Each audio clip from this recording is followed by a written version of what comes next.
Good morning, viewers. Thank you very much. Welcome to Punchline Africa Television, broadcasting from the Political Command Center in the headquarters away from Miriam in Nairobi.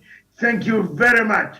Good morning, viewers across the continent of Africa. Thank you very much for making sure that you keep with us for all this time, 7 years. We have done a great job for this continent of Africa as we come and continue to go even in different directions of the higher, angle. Let's see what we have done and let's put it to action. This morning, Political Debrief is a show brought by Dr. David Matanga on behalf of Punchline and on behalf of many, many followers who have always been working and wanting to bring quite a lot of difficulties, to remove a lot of difficulties that kill Africa. Kenya, for example, East Africa, for example, the Great Lakes region, for example. What is going on in the region? What is going on across Africa? Surely, what can Africa do? You kill a person, you bring the person 66 years, you bring his 60 years, you bring back his teeth. One tooth. Are you with me? You have killed a person. What does that mean? Is that the type of humanity? I tend to agree that there is need for reparations, as Miriam said yesterday. There is quite a lot that the colonial masters did against Africa. But one of the countries that they did damage, as we shall see in the political debrief, is none other than Democratic Republic of Congo, formerly known as Zaire, then Congo, Kinshasa.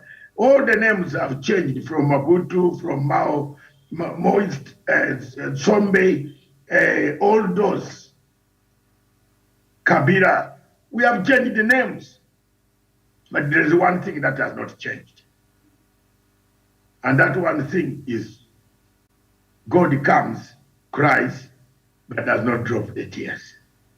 Thank you very much. Good morning. This is Dr. David Masanga, and across in the studios is none other than Miriam Ogutu. Good morning, Miriam. Dr. Very good morning to you and good morning to our viewers. And I want to invite viewers that this program is for you to interact with us if you want. If you have an issue to raise with us, we are ready to raise that issue. If we have no problem. And if you want to join us, you can join us on our poster. We have quite a number of interesting things. Until we get all the things that are needed. And that is all what we have done, and we shall do it right now. And this morning, we want to look at all the topics that are needed to be brought to our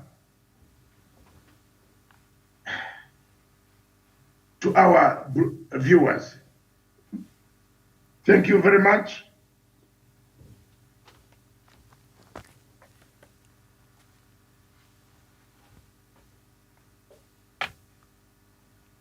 The first thing that we need to do is, let's look at the news headlines across the continent of Africa and the world. I will start with the news headlines, reading the newspaper headlines. We might want to take up a topic from one of them. Tanzania, why 2 billion IPO in South Africa matters here. Tanzania is not in the discussion of anything less than development. You realize that, Miriam, that there is only development. And these other things, for them, they are not even interested to hear. I don't think you can tell them about the war in Congo. They sent the ambassador. You see, that is how bad Miriam, how the situation has been.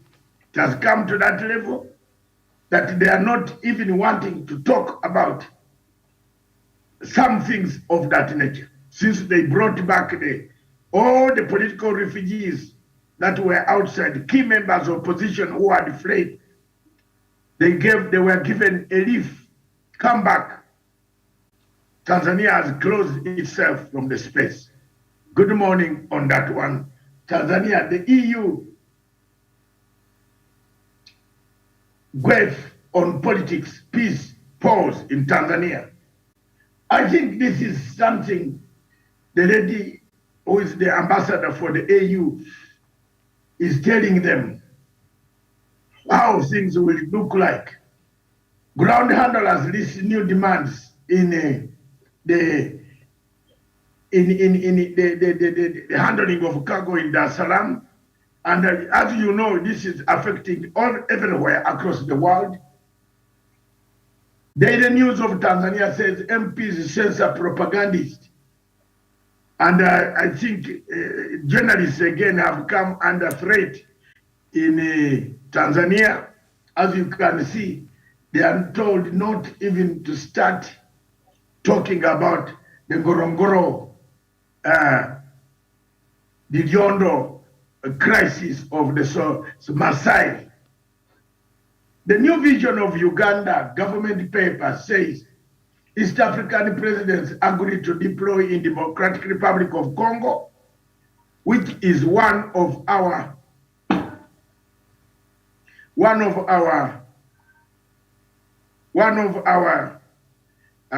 projects that we are going to look at this morning. Then the Pastor Bugingo petitions court over bigamy. You see, it is not only here that the church has become very fraudulent in some terms. Our country, Uganda, I was addressing another television yesterday. The church here, you saw the pastor who was wearing yellow, declaring himself that he can even die instead of the owner who is standing for elections. The church in Uganda also is embroiled in so many other things. M23 rebels, the Daily Monitor says M23 rebels ordered out of captured town. Who has ordered? That is, we are coming to that, Miriam. Ordered out of the captured town. And then go where?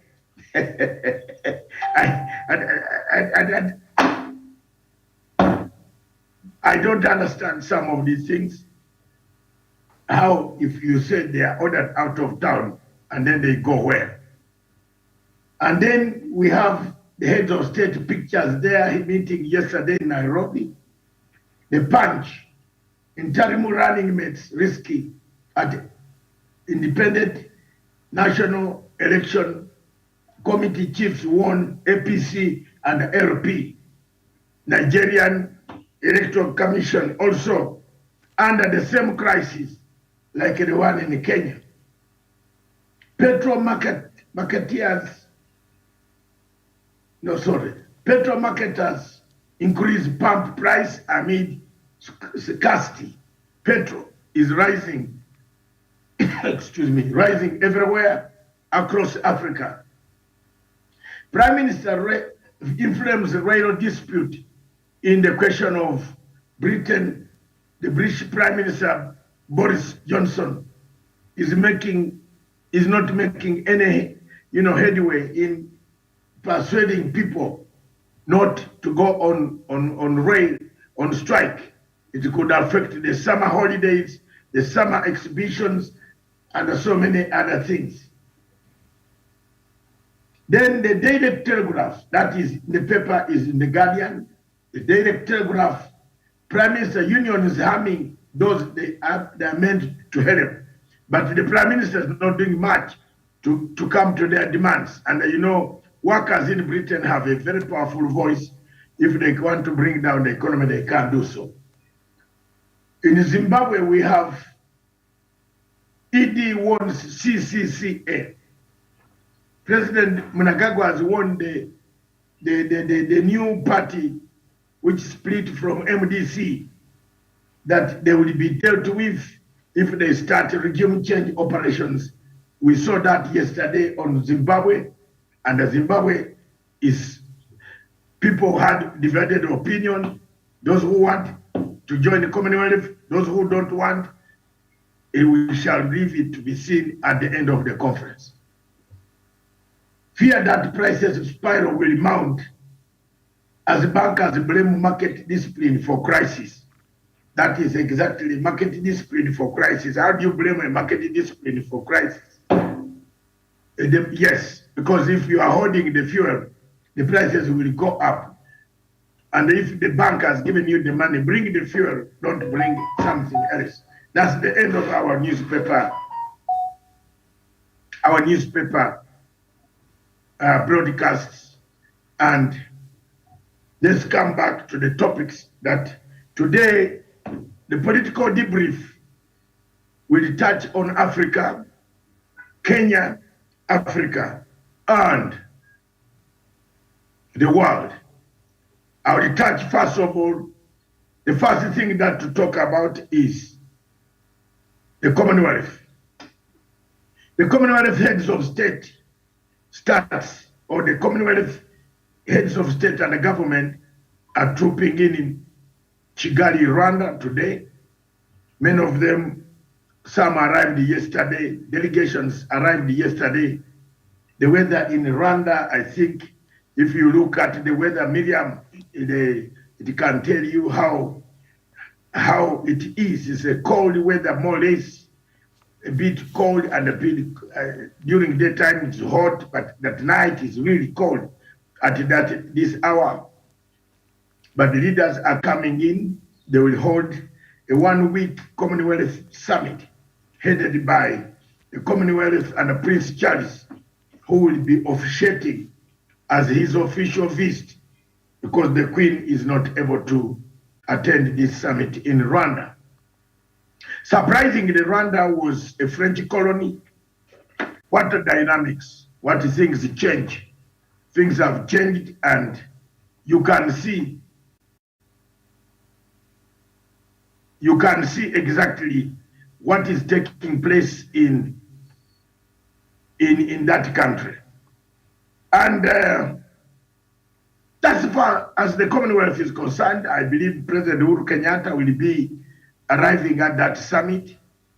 It is a 5-day summit. I don't know which day he will choose to arrive, but the Kenyan delegation is already in Kigali. Some officials are already there. Let's pray to God. And the meeting started yesterday. As I told you, I hope they will come out with a package that will change humanity in the 54 countries. Miriam, your comments. Yeah, I'll be waiting to see what they'll be discussing in that Commonwealth. And yes, we talked about it yesterday, so I don't have much to say about that today. Thank you very much. Number 2, political debrief.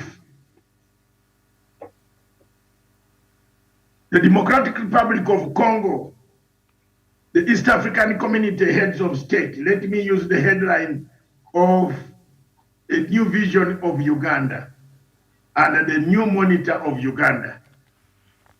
The rebels, M23 rebels, ordered out of town, which they captured. Miriam, there is one question that I want to ask, and which I keep on asking. Order them, and then they go where?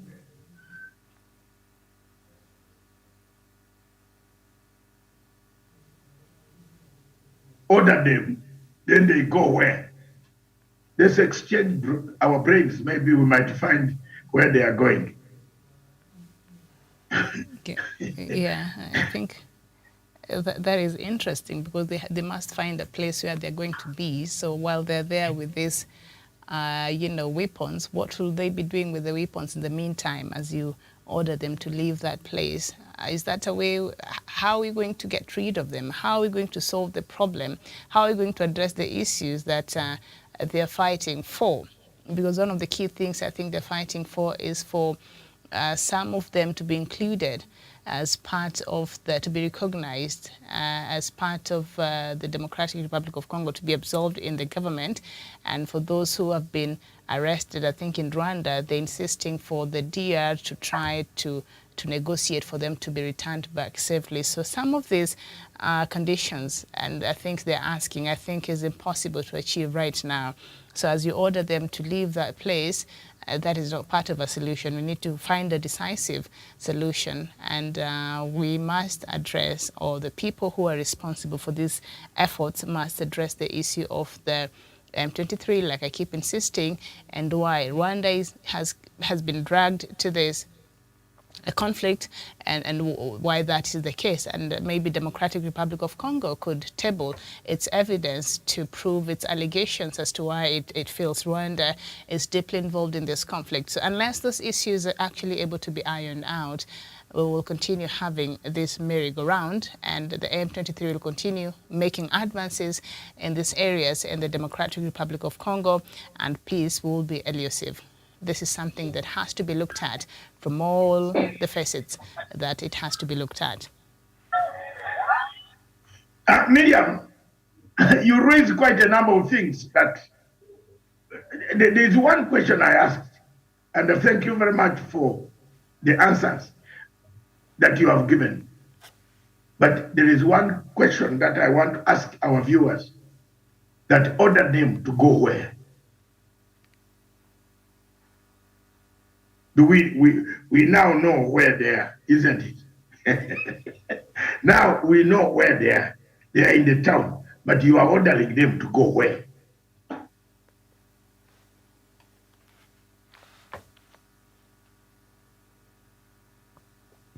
Perhaps one could say, if you are ordering them to go where? We know where they are. We know they have captured the town. Does it mean the people yesterday, the people, you see, if you can see the way the South Sudan crisis started, and I wish people followed Matanga. I wish people listened to me. I warned in 2013, when this crisis, 2012, when this crisis started, I warned.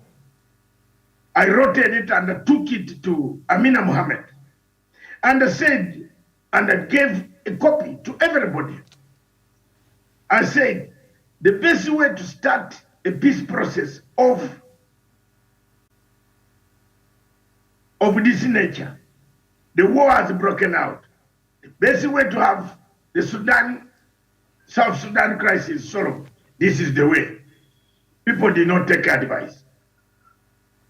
You see where South Sudan is today? So if we say the rebels have been ordered out of Bunagana, and then they go where? It means the rebels, Miriam, where they are going is where they have been. So where have they been? Have they been on Rwanda, on whose soil? Are they in the Congo soil? To go where? In Congo? Where? Why don't we say? Well, I've looked at the community, and you can also look at my statement that I've written as Pan-African Forum. I appreciate the efforts of His Excellency President Uhuru Muigai Kenyatta. And I want to reiterate here, Mr. President, you have done very well and great. You have done great on the peace in Africa. Continue with those efforts. Continue with efforts that will make Africa better. Continue with the delivery of this peace that we yearn for, Mr. President. Don't leave us without that peace. Don't leave us empty. But be careful on this road that there are some actors within the system of East African community could drag us into a mud that we cannot come out. And for me, Dr. David Matanga, I'll speak my mind out. If you hate me, people, hate me. But there are people among the heads of state who are not sincere about peace. Yes. Miriam, if that is not your opinion, then we might not be Africans. There are people there who are not sincere about peace. I'm a soldier by background. I know what I'm talking about. There are no people. You order the troops to go where? Okay, when they leave Bunagana, where do they go? So it means we have legalized these troops. We have legalized them. They have captured somebody's territory. They have gone and captured somebody's territory and a city, and they are sitting on it. Tuambiane ukweli. And you order them to go. And they disappear in the bushes.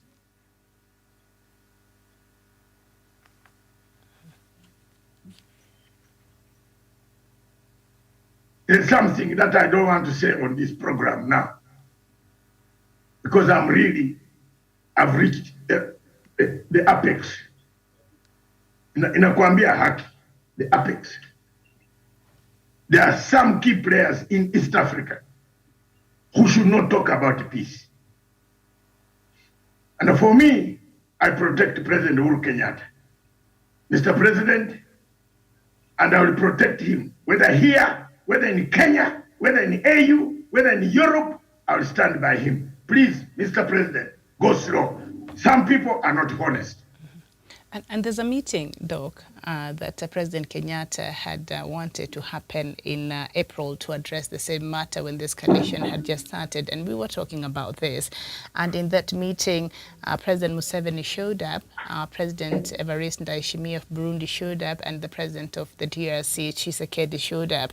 But Paul Kagame refused to come, and instead he did send his Minister of Foreign Affairs. You would think a matter of such magnitude and other heads of states have taken their time to show up because they feel this problem that your country is being dragged into is important, because we know this any form of instability in any part of the East African region or any other part of Africa, of the world, it's not just an issue between these two countries. This thing will flow for the rest of us. So it is in our best interest if this problem is solved. So the fact that this leader showed up, President Uhuru Kenyatta has really been pushing for these mediation efforts. President Museveni showed up, President Tshisekedi showed up, President Ndayishimiye of Burundi showed up, but President Paul Kagame refused and sent his foreign minister. That tells you perhaps the lack of goodwill. So yesterday, State House, of course, sent a tweet, updating us on what was happening and about this meeting. But Kinshasa was not very happy, and so bad is the relationship between Kinshasa and Kigali that the DRC citizens on Twitter, in response to Kenya's State House update on the meeting in Nairobi, did not mince their words. These are the citizens. And remember, some Rwandese are being targeted in the Democratic Republic of Congo and in there because of, they're being accused of being part of supporting the M23. So it has taken other dimensions that is really a problem. So they were responding to Kenya State House update on the meeting in Nairobi, and they did not mince their words in their disdain of the involvement of the Rwandan military in the peace restoration and mission in their country. They accused Rwanda's soldiers of committing crimes in their country. Remember, Tshisekedi's position was fine, as much as we are setting up these talks and this force, but I don't want Rwanda to be involved, because I think from where he's coming in, we can't just be sweeping these things under the rag. We must talk about the involvement of these leaders, the involvement of this country. That has to be ironed out before Rwanda can even be allowed at the table to discuss how to bring peace in the Democratic Republic of Congo. And so by the mere, I think, presence of Paul Kagame in that meeting yesterday, which, as you were talking, Doc, I was just thinking, because in April he failed to come. So perhaps this would have been another way of President Kenyatta ensuring that he's able to come, so that, okay, we need to set up this force, so we need everybody on board, and we need to talk about this, because I believe perhaps they had an opportunity yesterday to have this talk between them. And I think maybe that also was one of the key things that President Uhuru Kenyatta was looking for, as they had failed to do that in April. So for them being present in that meeting yesterday was also very important.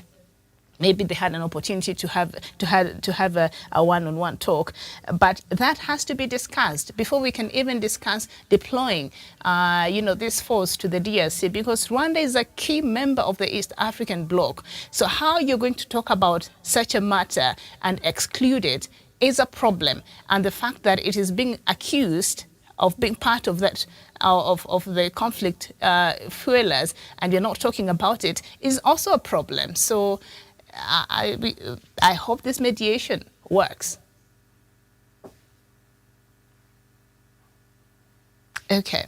All right. So, this comes barely 3 weeks after Mr. Tshisekedi accused Kagame, of course, of fueling the war that continues to devastate the North Kivu region in the Democratic Republic of Congo by allegedly backing the M23 rebels, accusing of carrying out atrocities against the locals, and in a swift response to the affront by the rebels who it believes were funded by Kigali, President Tshisekedi barred Rwanda's national carrier, Rwanda Air, from operating in the DRC, an act that President Kagame, who has constantly denied the allegations of involvement in the DRC's upheavals, did not take lightly, and retaliated by cancelling all Rwanda's flight to DRC's major cities, including its capital Kinshasa, Goma, and Lubumbashi. So there you go. Doc, there you go. Mm-hmm.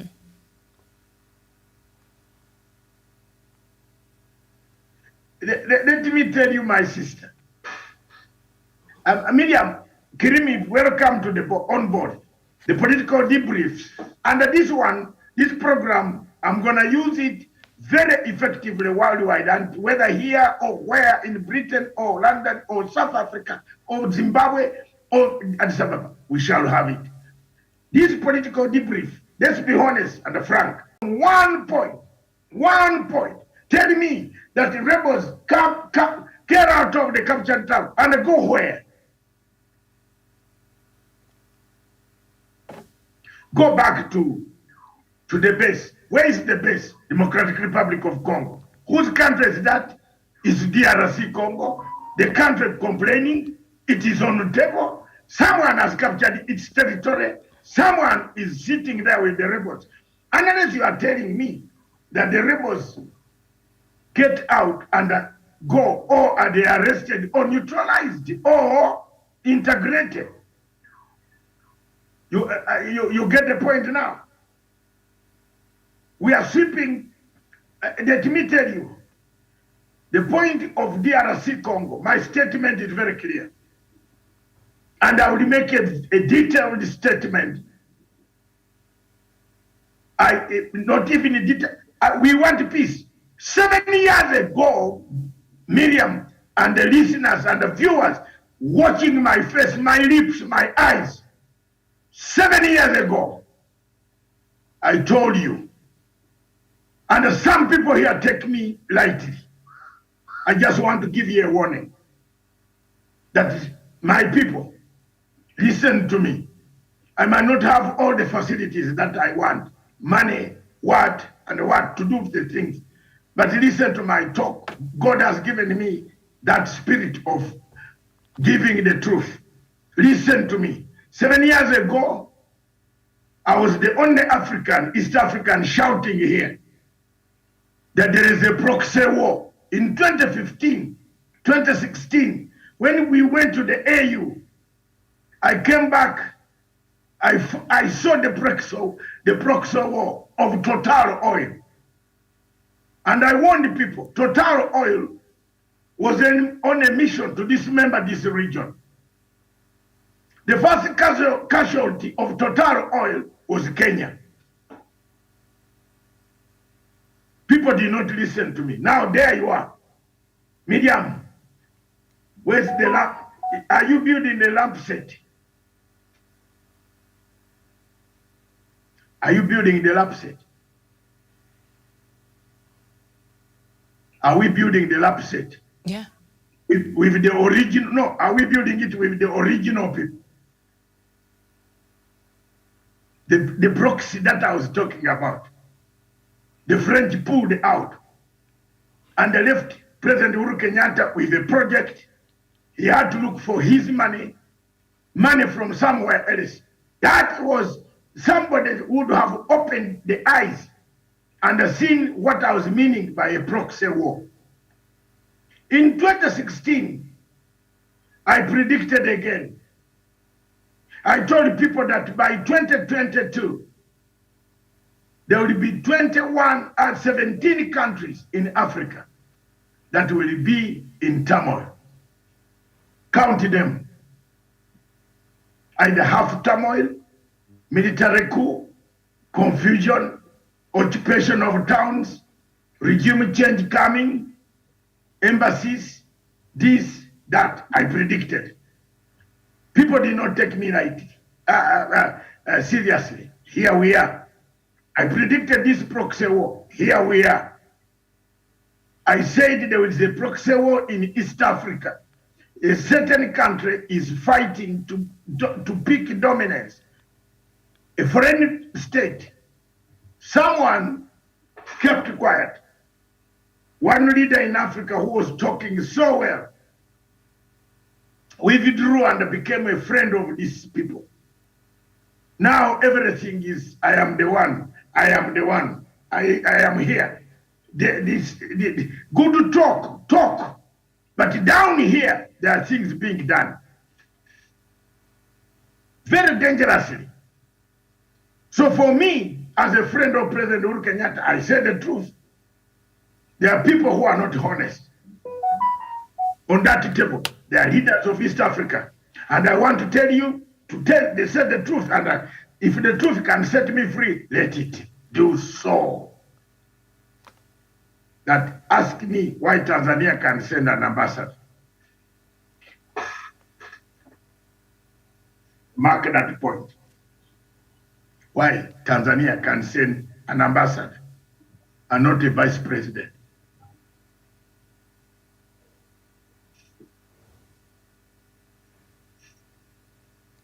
Tanzania has no problem with Kenya.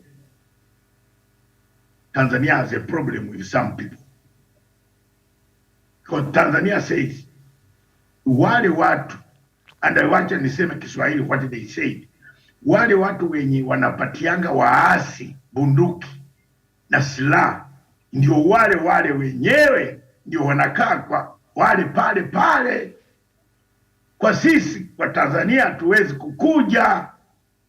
kukuja kukaa na wale karibu na hawa kwa meza moja kama wanapatia hawa maslaha. And it was a statement from a very senior friend of mine, whom I cannot, of course, disclose here. In the midst of, seriously, in charge of all this.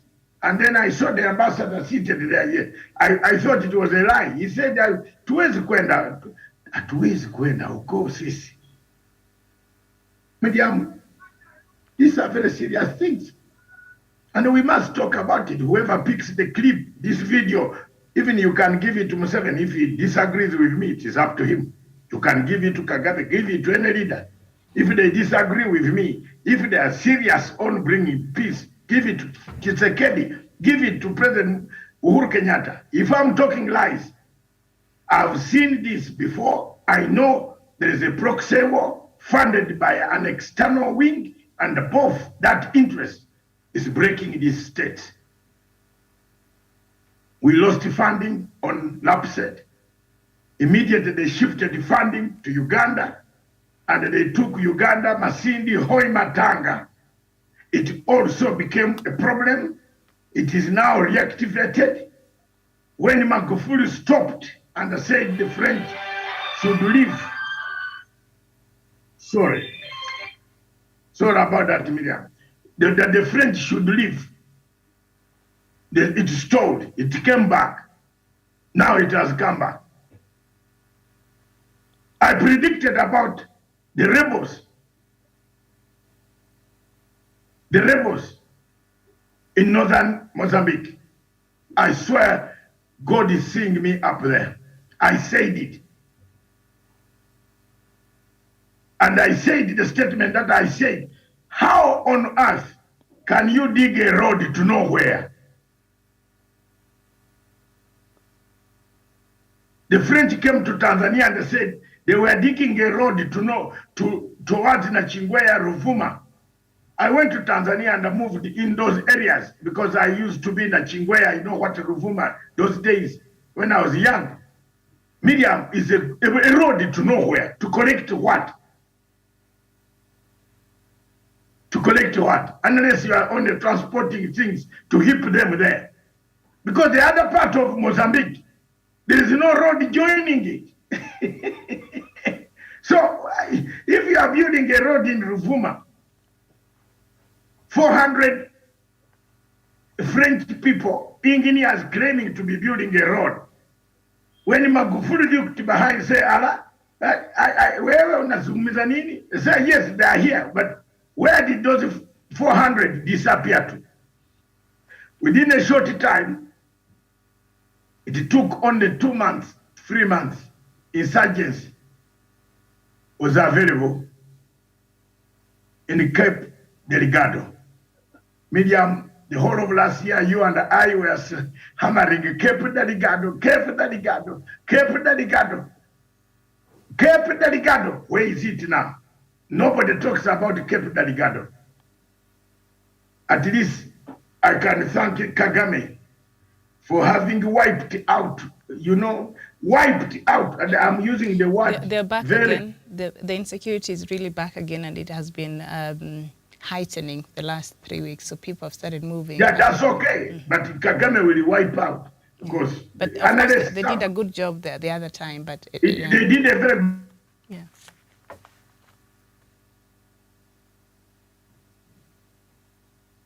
Okay, it appears to have suffered a bit of a technical hitch there. Cabo Delgado, northern Mozambique. Also, they've been having some jihadist activities linked to ISIS.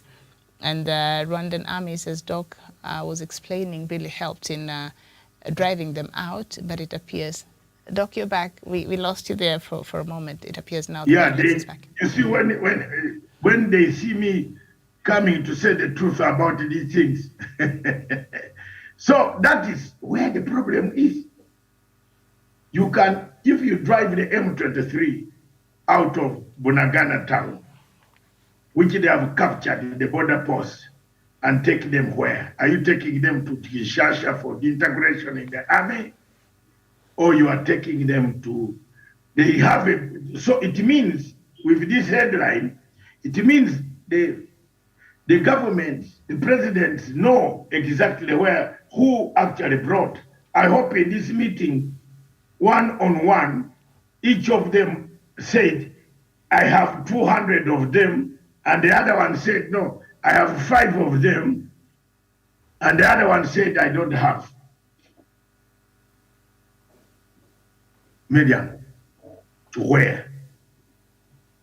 That is the question. If you want to discuss this problem of DRC, join me tonight on Twitter space. I have an audience bigger that will expose this.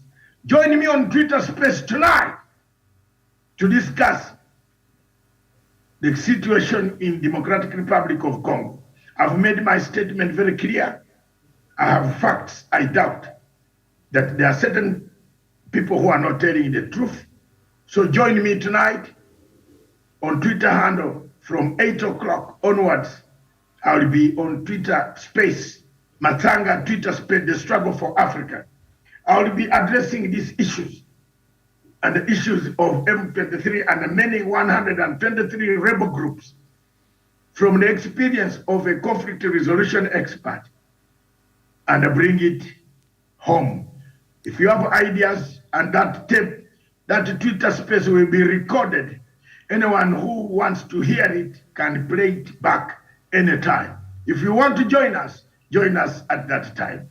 I will be discussing the Twitter and the Democratic Republic of Crisis. Where do we go next?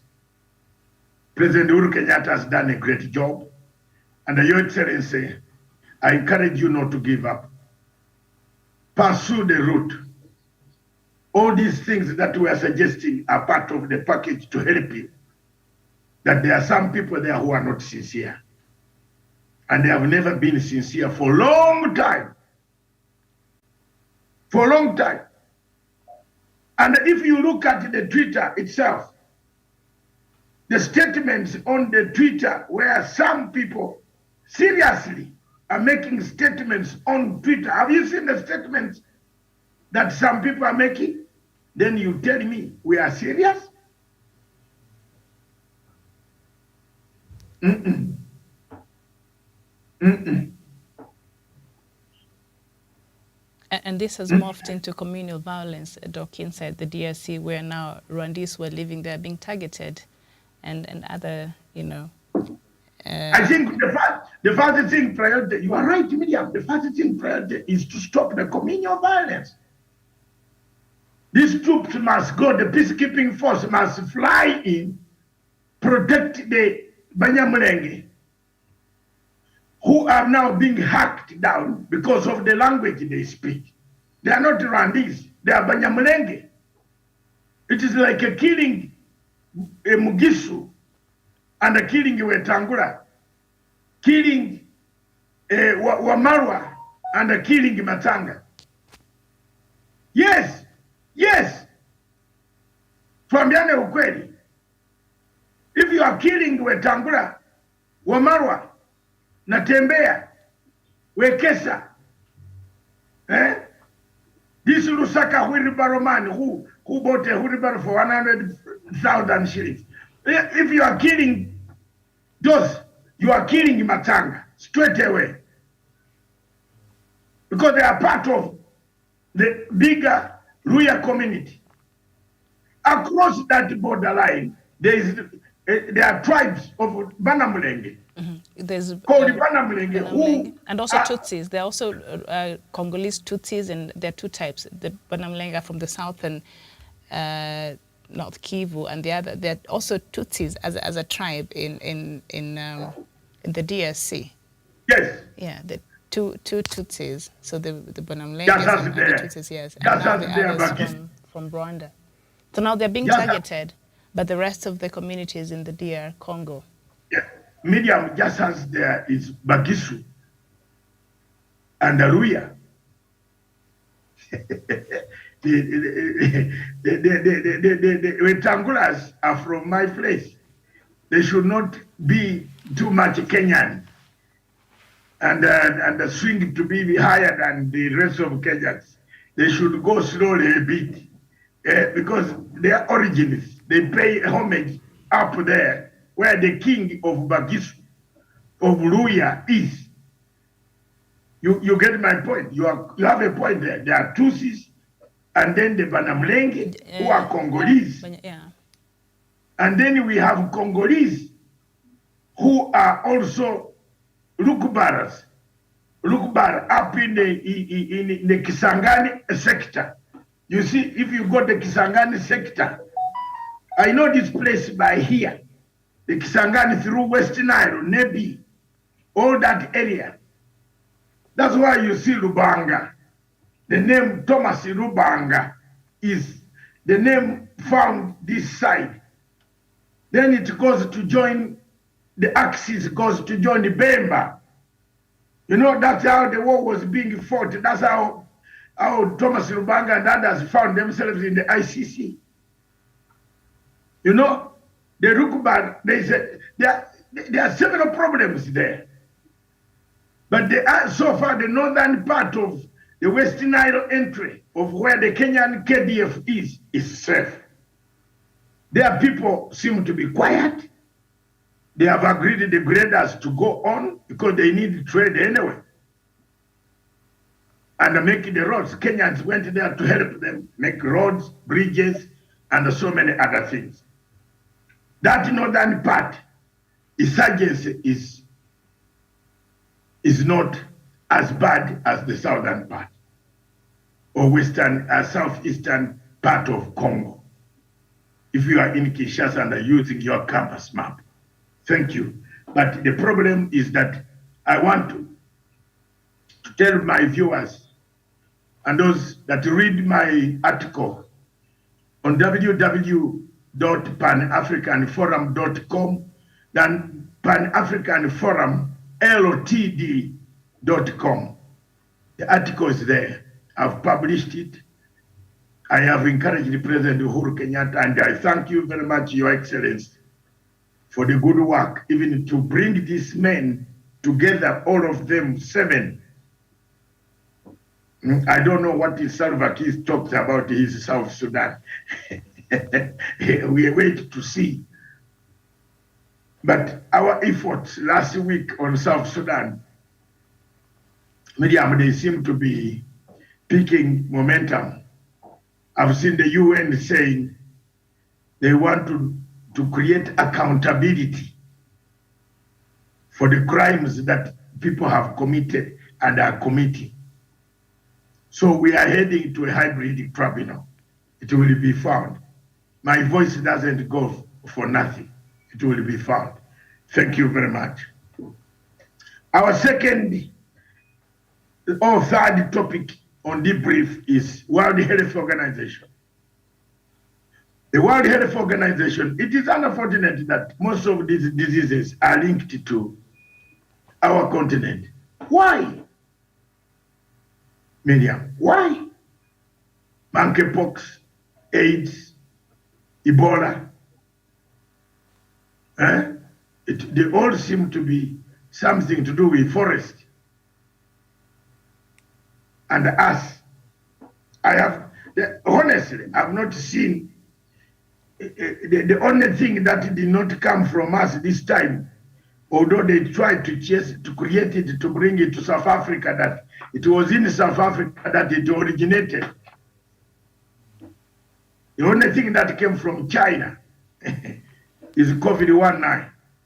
But this is because people started shouting about one and the factory there, that the people kept off. Otherwise, we had been labeled as COVID manufacturers. Now, they think, I know about smallpox, chickenpox, smallpox, chickenpox, monkeypox, I've not, I don't know.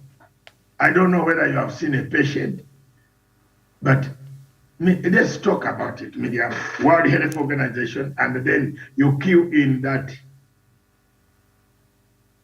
let's cue the, whichever you decide, you are in the studio.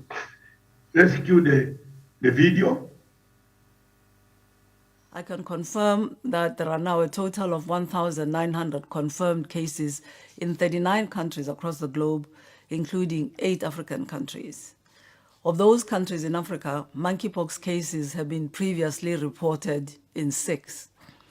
There have been 36 confirmed cases in Nigeria, 10 in the Democratic Republic of the Congo, 8 in the Central African Republic, 3 each in Benin and Cameroon, and 2 in the Republic of the Congo. Ghana and Morocco, which have not previously recorded cases of monkeypox, now have 5 and 1 confirmed cases, respectively.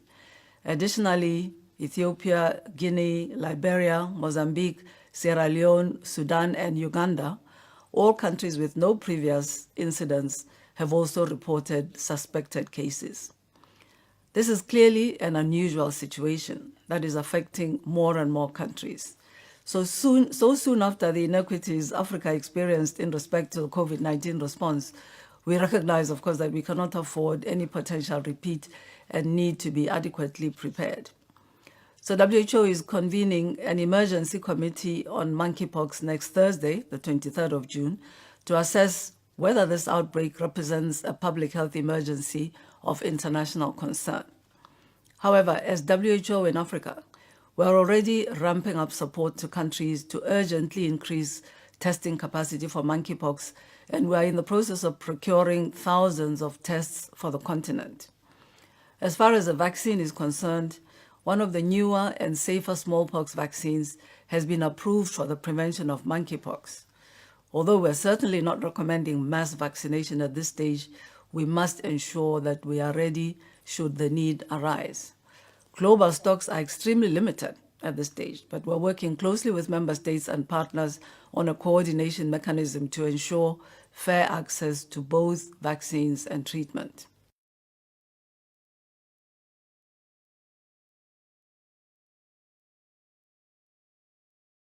Last week, I was reading another report, Doc, where the name monkeypox, World Health Organization, last week on Wednesday, I believe, they wanted to change that name because they believe it is discriminatory and the connotation with African countries. And so the international public health body, that is World Health Organization, is meant to be meeting this week to pick a new name for the pathogen after a group of scientists noted its current tag appears to link the virus to Africa, which is inaccurate and discriminatory. The monkeypox has now become entrenched worldwide, and a statement from World Health Organization last week said the prevailing perception in the international media and scientific literature is that monkeypox, which is abbreviated as MPXV, is endemic in people in some African countries. More than 24 scientists wrote in a statement. However, it is well established that nearly all MPXV outbreaks in Africa prior to 2022 outbreak have been the result of spillover from animals to humans, and only rarely have there been reports of sustained human-to-human transmission. So in the context of the current global outbreak, continued reference to and nomenclature of this virus being African is not only inaccurate, but is also discriminatory and stigmatizing. They added the most obvious manifestation of this is the use of photos of African patients to depict the pox lesions in mainstream media in the global north. And I think this is a problem I had when you're watching these international media houses, be it online or just watching their news when they're covering monkeypox, when they are showing photos of people who have been affected. And at that time, it's only the US and the UK and I think Canada and Australia that had recorded patients with this disease. But they were showing black skin when they were showing photos of people who have been affected. So that really bothered me. And so that, I think, kept pushing this narrative that this has everything to do with Africa. So I'm glad that the World Health Organization, agreed that this is discriminatory and it should not have a connotation that is aligned to Africa because it has nothing to do with us. And while I was listening to the World Health official in Africa there, she's saying a lot of these countries have not even in the past, these countries that have now registered, new cases, have never in the past recorded any cases of monkeypox like Ghana and others. So why are they associating this to Africa? That bothers me as an African, and this narrative they keep pushing. First of all, thank you very much, Miriam, that the World Health Organization is brought another saga now.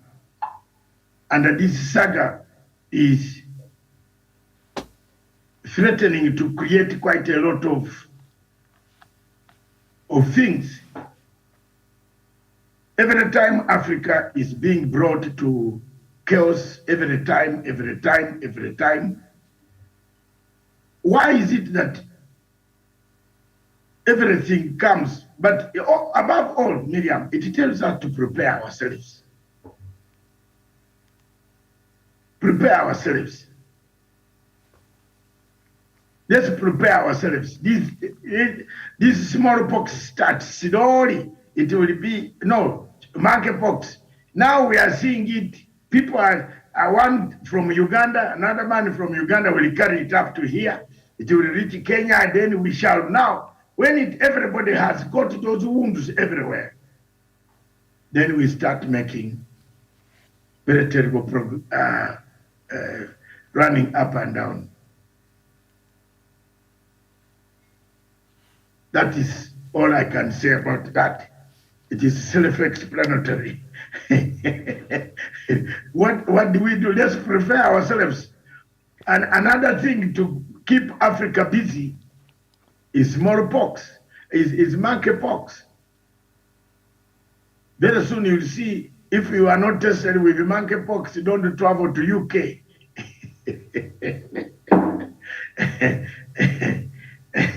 Good morning, Miriam. It is afternoon.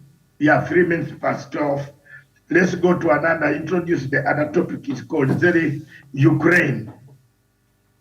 I think you can read for us that small text of that is a tweet of Ukrainian president where he says, even if I allow these metric tons, millions to go, Russia has blocked the Black Sea. So is he pushing for a world war?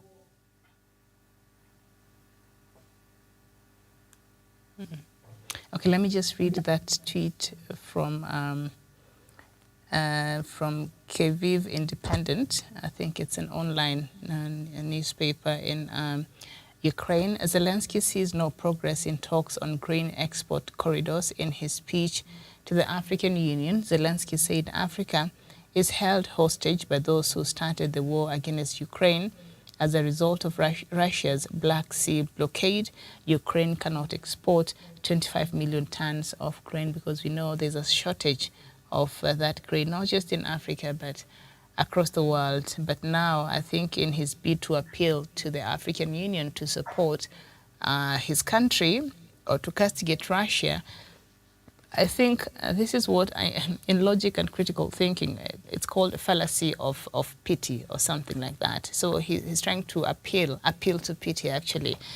So he's trying to make it look like, Africa is really losing in this. We're all losing at this point, so he's saying Africa seems to be the most affected here, and because of what is happening with the country and Russia. So he's saying that is the reason why we are having shortage of grain in the continent. But I think we're having a shortage of the grain across the world. It is a global crisis now.